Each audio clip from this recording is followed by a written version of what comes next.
Assalamualaikum warahmatullahi wabarakatuh. Waalaikumsalam warahmatullahi wabarakatuh. Kami dari kelompok 9 ingin mempresentasikan tentang memahami konsep network, method, dan expenditure method, dan kriminalisasi terorisme dan pencucian uang.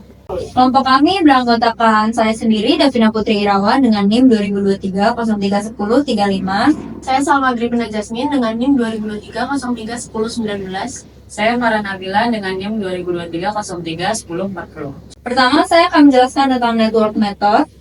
Network method diterapkan oleh Kantor Pajak Amerika Serikat atau IRS. Pemakaiannya bisa ditelusuri kembali ke tahun 1931 ketika IRS berhasil menjaring AI atau Fonso Capone. Sejak Kongres mengundangkan RICO Act pada tahun 1970, penggunaannya diperluas untuk menemukan indikasi illegal income dari organized crime atau kejahatan yang diorganisasi seperti mafia, trade, dan lain-lain.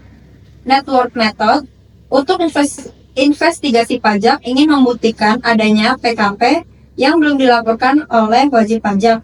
Untuk organized crime yang ingin dibuktikan adalah terdapatnya penghasilan yang tidak sah, melawan hukum, atau illegal income.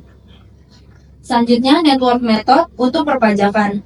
Di Amerika Serikat, di mana network method diterima sebagai cara pembuktian tidak langsung, dasar penggunaannya adalah kewajiban wajib pajak untuk melaporkan semua penghasilannya dalam tax returns mereka. Ketentuan serupa juga berlaku di Indonesia, di mana wajib pajak diwajibkan penghasilannya secara lengkap dan benar dalam SPT. Dalam hal ini SPT PPH. Pemeriksaan pajak menetapkan network atau kekayaan bersih pada awal tahun ini. Ini diperoleh dari pengurangan seluruh aset seseorang dengan seluruh liabilitiesnya. Jadi di awal tahun tertentu sebutlah tahun pertama network sama dengan aset dikurang liabilities. Hal yang sama dilakukan untuk menentukan network tahun kedua. Selanjutnya, network tahun pertama dibandingkan dengan network tahun kedua. Perbandingan ini akan menghasilkan kenaikan network atau network increase yang seharusnya sama dengan PKP untuk tahun kedua. Karena itu, kenaikan network ini dibandingkan dengan penghasilan yang dilaporkan dalam SPT PPH tahun kedua. Network method untuk organized crime. Dengan rumus yang hampir sama, kita dapat menentukan illegal income. Seperti disebutkan tadi, di Amerika Serikat, metode ini digunakan dalam memerangi organized crime. Di Indonesia, pendekatan ini dapat digunakan untuk memerangi korupsi. Ketentuan perundang-undangannya sudah ada, yakni laporan mengenai kekayaan pejabat. Legal income adalah sebuah penghasilan yang dilaporkan yang bersangkutan. Inilah yang dibandingkan dengan network increase sesudah di-adjust dengan personal expense untuk menentukan illegal income. Lalu di sini ada expenditure method. Penerapan expenditure method dipelopori IRS. Expenditure method yang merupakan derivasi atau turunan dari network method digunakan IRS sejak tahun 1940-an. Ketika RICO Act digunakan dalam tahun 1970, expenditure method dimanfaatkan sebagai petunjuk organized crime. Expenditure method juga merupakan cara pembuktian tidak langsung seperti network method. Expenditure method juga dimaksudkan untuk menentukan unreported taxable income. Expenditure method lebih cocok untuk para wajib pajak yang tidak mengumpulkan harta benda tetapi mempunyai pengeluaran-pengeluaran besar atau mewah. Expenditure method harusnya digunakan untuk kasus-kasus perpajakan apabila kondisi-kondisi berikut sangat kuat atau dominan. Pertama, wajib pajak tidak menyelenggarakan pembukuan atau catatan. Kedua, pembukuan dan catatan wajib pajak tidak tersedia misalnya karena terbakar. Ketiga, wajib pajak tidak menyelenggarakan pembukuan tetapi tidak memadai. Keempat, wajib pajak menyembunyikan pembukuan. Lalu yang kelima, wajib pajak tidak mempunyai aset yang terlihat atau dapat diidentifikasi.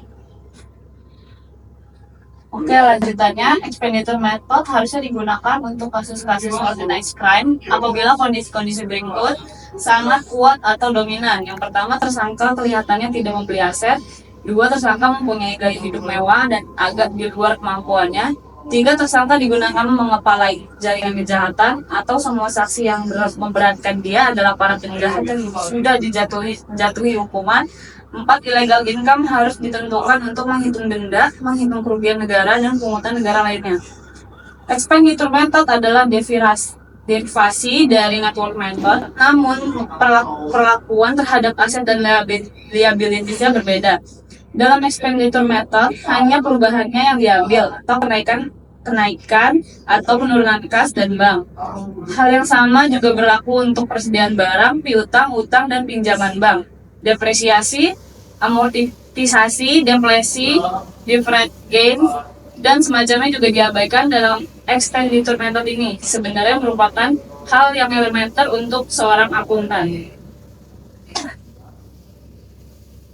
Selanjutnya, kriminalisasi dari pencucian uang. Pola perilaku pelaku kejahatan dengan menjauhkan uang dari pelaku dan perbuatannya dilakukan melalui cara placement, layering, dan integration. Tindak perbuatan ini dengan tegas diperlakukan sebagai tindak pidana sebagaimana diatur dalam Undang-Undang Nomor 15 Tahun 2002 tentang tindak pidana pencucian uang sebagaimana telah diubah dengan UU Nomor 25 Tahun 2003. Dengan diperlakukannya pencucian uang sebagai tindak kejahatan utamanya dan melalui pencucian uangnya. Pusat Pelaporan dan Analisis Transaksi Keuangan atau PPATK merupakan lembaga yang penting untuk mengungkapkan pelaku dalam menelusuri laporan-laporan dari berbagai sumber tanpa harus membuktikan kejahatan utamanya. Hal ini diuraikan di bab 25 UU tentang pencucian uang yang mendorong teknik investigasi, follow the money. Namun, sebelum keluarnya UU ini pun, para penyidik telah menggunakan teknik tersebut. Kalau naluri penjahat mengarah kepada penyembunyian kejahatan, naluri penyidik tertuju kepada pengungkapan kejahatan. Selanjutnya ada terorisme dari pencucian uang. Buku akuntansi forensik dan audit investigatif hampir tidak pernah membahas terorisme dan pendanaannya. Buku akuntansi forensik yang ditulis Hopwood, Lanier, dan Young membahas terorisme bersama pembahasan mengenai kejahatan teror organisasi atau organized crime. Dari kutipan di atas terlihat ada hubungan antara terorisme sebagai kejahatan utama atau tindak pidana asal atau predicate crime dengan pencucian uang, berbeda dengan tindak pidana asal lainnya, di mana uang merupakan hasil kejahatan. Dalam terorisme yang dipergunakan, pencucian uang dalam hal terorisme disebut revenue money laundering atau pencucian uang terbalik. Terorisme dari pencucian uang. Pengeboman Hotel JW Marriott dan The Ritz-Carlton pada tanggal 17 Juli 2009 diduga didanai oleh jaringan teroris dengan dukungan dana dari dalam dan luar negeri.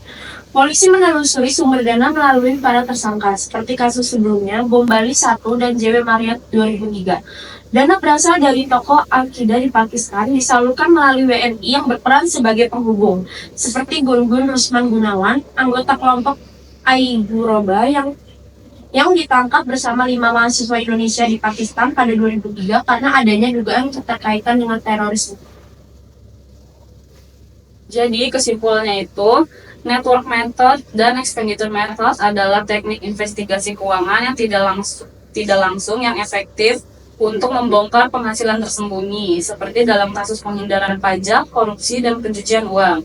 Kedua metode ini mendukung pendekatan follow the money dalam melacak aliran dana ilegal, termasuk pendanaan terorisme melalui skema seperti reverse money laundering dan sistem transfer informal atau hawala. Strategi ini menjadi pilar penting dalam menjaga integritas sistem keuangan nasional dan global. Baik, sekian dari presentasi kelompok kami. Terima kasih.